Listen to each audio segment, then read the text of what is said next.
Siang-siang makan es batu. Assalamualaikum warahmatullahi wabarakatuh. Halo Sobat Podcast Redaksi 7, bersama saya Lutfi Rahmatunisa. Hari ini kita akan ngobrol santuy bersama salah satu anggota DPRD Kota Bontang. Nah, beliau ini menjabat sebagai wakil DPRD Kota Bontang. Tentunya teman-teman Podcast Redaksi 7 sudah mengenal beliau.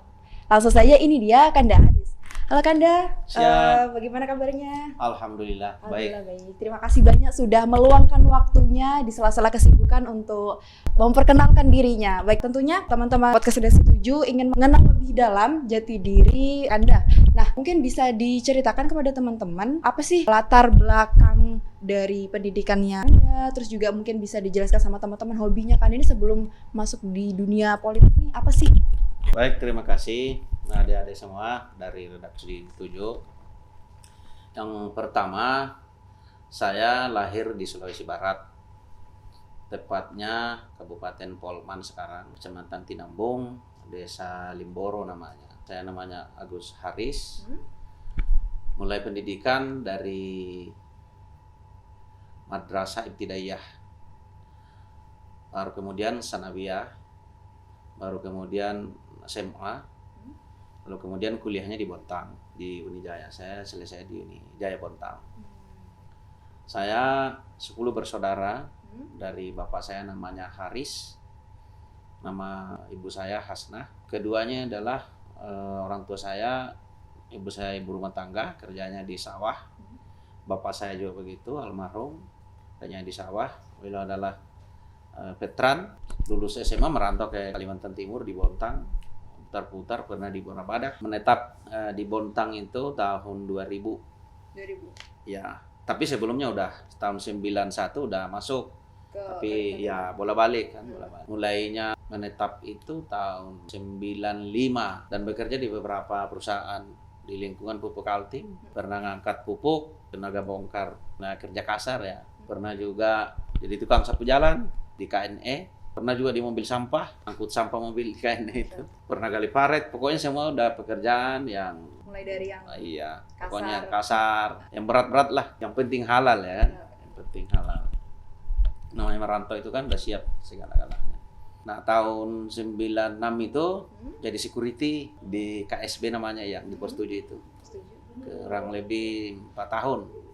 Tahun 99 keluar. Lebih aktif saya di organisasi itu tahun 99 memang awal. Organisasi Pemuda Pancamarga. Akhir 99 itu gabung di teman-teman Persatuan Guru Swasta itu. Gabung sama PGS, Persatuan Guru Swasta itulah. Nah, sambil aktif di organisasi itu, PPM sama KNPI, saya sambil kuliah waktu Unijaya. Selesai tahun 2005. Setelah itu, awal mula aktif di pendidikan itu jadi tata usaha. Tata usaha karena belum sarjana kan.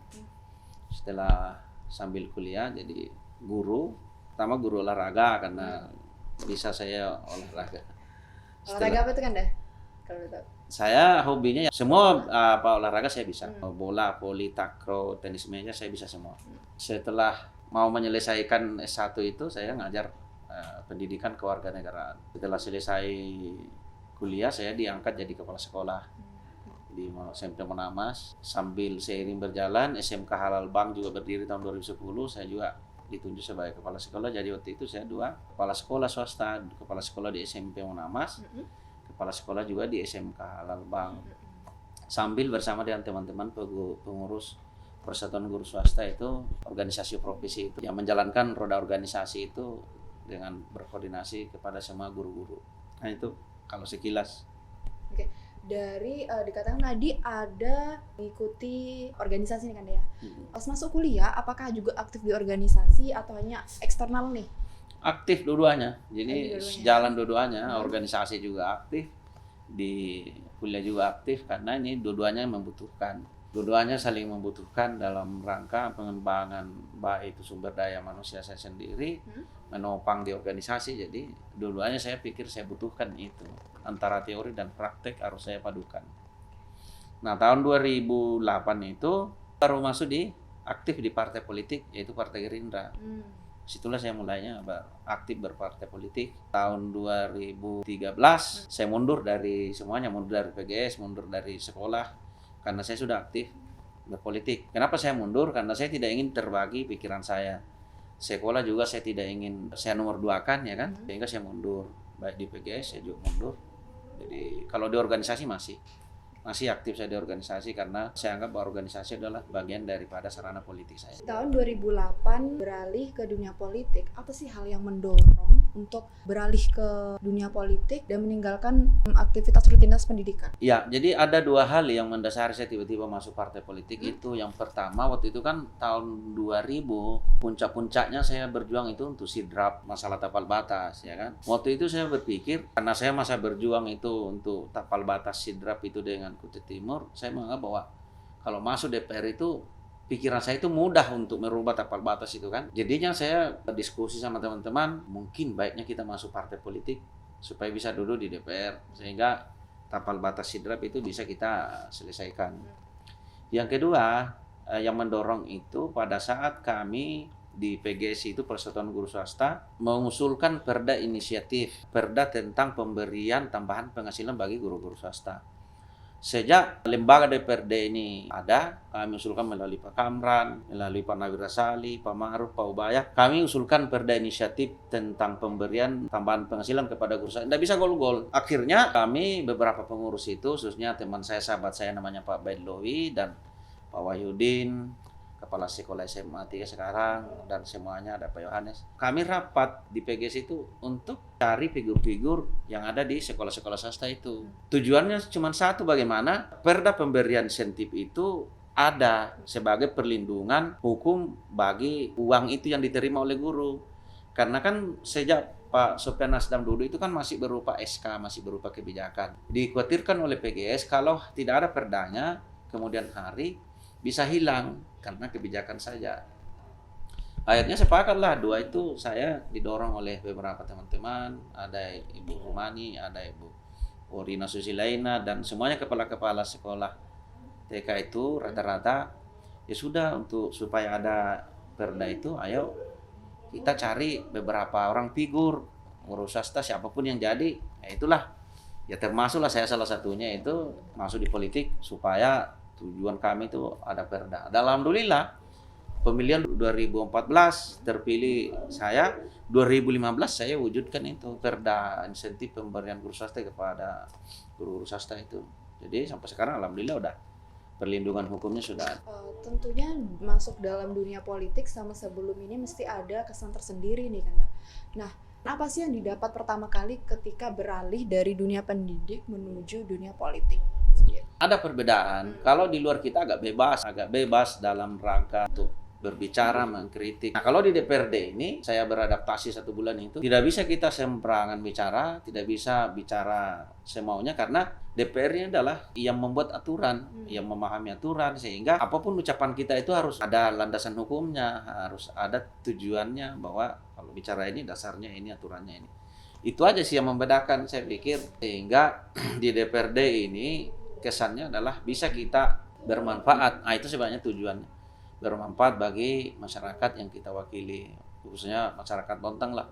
Karena dari kebijakan, masukan dari DPRD kepada pemerintah tentang dari semua aspek, ya saya pikir sedikit banyak pasti bisa memberikan kontribusi, sedikit memberikan manfaat kepada pelayanan kepada masyarakat Kota Bontang. Itu aja yang membedakan. Kalau di luar kan terbatas kewenangan kita. Kalau sudah di DPR ada kewenangan yang dimiliki, sungguh pun itu juga masih terbatas. Nah, itu aja pembedanya. Proses perjalanan cukup panjang ya, mulai dari buruh kasar sampai pun hingga saat ini ya kan ya. Mungkin bisa dibagikan sama teman-teman nih, ceritakan kisah inspiratif buat generasi ke depan supaya lebih kuat memiliki etos kerja yang semangat juga, dari tidak berkecil hati lah dalam profesinya masing-masing. Mungkin. Kalau saya prinsipnya dari dulu begini, saya bekerja itu sungguh-sungguh saja, ikhlas, tanpa pernah berpikir kalau saya kerja ini apa yang saya mau dapat. Semua saya kerjakan itu berdasarkan keikhlasan, dan semua yang saya kerjakan itu saya kerjakan sungguh-sungguh tanpa pernah berpikir saya harus bekerja begini karena saya begini, nggak pernah. Jadi mengalir saja. Saya pun bekerja dulu itu masih tidak pernah terpikirkan bahwa saya akan jadi anggota DPRD, awalnya nggak ada. Pokoknya bekerja masuk di Ketua KNPI, Ketua Pemuda Pancamarga, Sekretaris Persatuan, tidak pernah saya ada target bahwa saya masuk di sini harus saya dapat, tidak ada. Ini mengalir ya kan? Mengalir saja. Jadi prinsip hidup saya diberikan orang tua saya, bapak dan ibu saya adalah bahwa kejujuran, ikhlas, sungguh-sungguh, apapun itu aja 3. Bekerja apa saja, sungguh-sungguh, tidak pernah dipikirkan timbal baliknya, ikhlas, dan jujur. Itu yang paling utama. Itu aja sih saya. Jadi sehingga pada anak-anak saya juga saya kasih tahu begitu, dan organisasi saya Pemuda Pancamarga, bahwa apapun yang kita kerjakan pada saat ini, pada waktu itu di mana kita, pokoknya dikerjakan dengan sungguh-sungguh, ikhlas dan jujur. Itu saja. Apalagi kalau sudah ada kepercayaan diberikan. Maka dulu waktu saya ditunjuk kepala sekolah oleh almarhum Pak Nasir, saya bilang ilmu saya pas-pasan, bahkan mungkin sangat kurang. Jadi waktu itu saya nggak berani terima. Nggak apa-apa, bagus, kami sudah melihat selama ini jadi kepala sekolah saja. Nah, itu aja saya, jadi kerja sungguh-sungguh, ikhlas dan jujur. Itu aja 3 yang saya pakai. Berarti kuncinya adalah harus ikhlas walaupun dapat timbal balik atau tidak, Ya. itu kita tidak usah berkecil hati ya, nggak usah berharap terlalu lebih Ya. ada ya. Karena begini, kita manusia ini hanya bisa berusaha. Yang menentukan itu rezeki adalah Yang Maha Kuasa. Jadi mau dikejar bagaimanapun, kalau belum dikasih Yang Maha Kuasa nggak bisa. Jadi apa yang kita kerjakan pasti itu Allah akan memberikan keseimbangan. Nah, itu aja saya pakai, nggak ada. Nah, ketika beralih menjadi politikus nih ya, siapa sih orang pertama yang menyetujui bahwa sudah nggak apa-apa, masuk aja nih dari keluarga? Kira-kira ada jangan deh Pak gitu, atau enggak gimana nih? Kalau dari keluarga sendiri nih? Kalau keluarga saya ini tidak terlalu banyak dia mencampuri baik dari paman-paman, tante-tante, termasuk istri.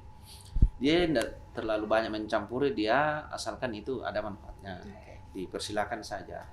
Tapi sepanjang pergaulan saya baik di organisasi dan di politik, memang ada beberapa tokoh-tokoh Bontang yang banyak saya berkawan dengan, ya termasuk kalau di PGS itu ya namanya Pak Baidlowi, Pak Wahyudin, Yohanes, Pak Jubaya termasuk senior saya, Pak Jubaya, yang memberikan dorongan kepada saya untuk masuk di partai politik. Banyak tokoh-tokoh lah ya, di Bontang ini yang banyak ada dulu juga sahabat saya namanya Pak Sayutin Budianto. Waktu dia partai buruh, gue sering ikut tapi nggak masuk dalam ini. Jadi orang yang banyak ke saya ini ya Pak Baidlowi, Pak Ubaya, Pak Wahyudin, Pak Sayutin Budianto, termasuk senior kami ini Pak Mansah namanya. Untuk di dunia politik, ini beliau-beliau inilah yang banyak memberikan saya pandangan-pandangan support ya terhadap politik itu. Berarti dari keluarga sendiri mau apapun dia mendukung terus penuh ya Pak? Iya, mendukung aja. Yang penting nggak keluar dari ajaran agama ya. Berarti walaupun kita sudah menjabat sebagai wakil DPRD Kota Bontang, masih aktif dalam organisasi nih? Masih saya aktif di PPM Pemuda Pancamarga. Gitu aja. Kalau dulu saya ketua KNP itu sebelum duduk di sini saya udah mundur. Jadi saya ketua KNP cuma kurang lebih 1 tahun nggak sampai. Karena saya nggak mau membelenggu KNP itu kepentingan pribadi saya, nggak mau. Sama dengan sekolah, nggak mau juga. Jadi langsung saya mundur dulu itu. Kepala sekolah SMP Monamas, kepala SMK Lalbang, sama ketua KNP saya langsung mundur 3-3-nya. Karena memang juga di dalam ketentuan peraturan tidak boleh lagi kita menjabat di organisasi-organisasi yang mendapatkan kucuran dana dari pemerintah. Tidak boleh memang. Tapi sungguh pun nggak ada, saya udah jauh sebelumnya udah mundur. Pengalaman yang berkesan selama mengikuti organisasi sampai membawa ke posisi sekarang. Pengalaman apa tuh? Kalau berangkat dari pengalaman ini, saya ingat itu pada saat kerja bongkar muat pupuk.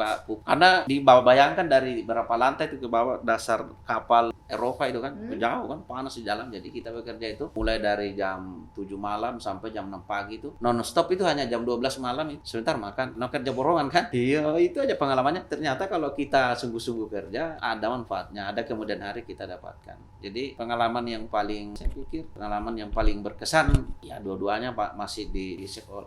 Nah ini saya harus jujur, pengalaman berkesan saya itu waktu jadi guru. Berkesannya begini, kalau kami dari Sulawesi kan ini bahasanya kan, kalau orang Sulawesi itu kan dulu kan kalau ayam, ayang. Jadi tambah M sama G.